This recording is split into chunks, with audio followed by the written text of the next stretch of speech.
Now we're ready to set up our iPad in guided access mode. And that way we can use our screen as a reference, kind of like a light box, and it won't move around on us while we're working. First, you'll go into settings, and then you'll go down to accessibility.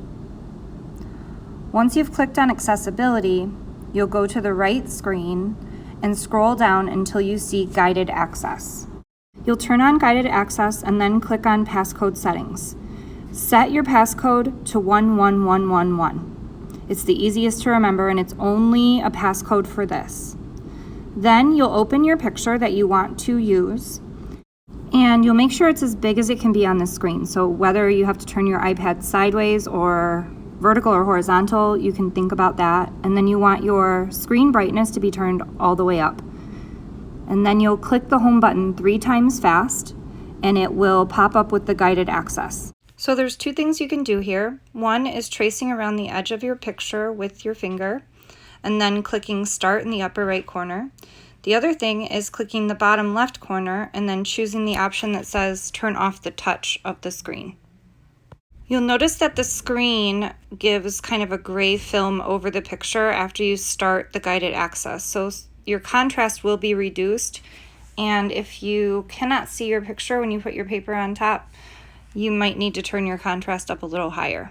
So at this point, you will lay your paper on top of your screen and take 2 pieces of tape and stick them to your clothes, and that will just remove a little bit of the stickiness so that they don't rip your paper when you remove the tape later. Just tape along one edge of your paper to create a hinge so that you can peek at the actual picture as you work.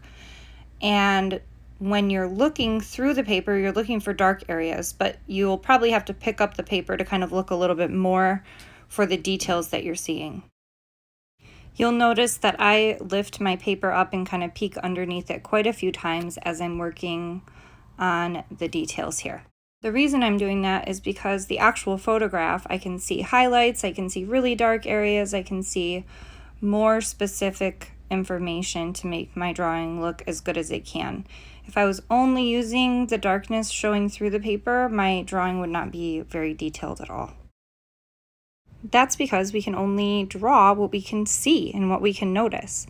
So the more details we can see in a drawing, and I can do that by lifting up and really looking at the picture, I can add in a lot more information because I'm seeing a lot more information. If I was only using the information I could see through the paper, my drawing would have very few details, and it would just kind of be patches of dark and light. Another thing I can look for when I do lift up my paper is a little bit more information about texture. So when I lift up my paper, I notice that the wing has little speckles of light mixed in with those dark shadows. So now I can really think about what marks I'm using in that area and pick something that allows me to leave those little speckles of light and still capture the texture of that spot in the photo.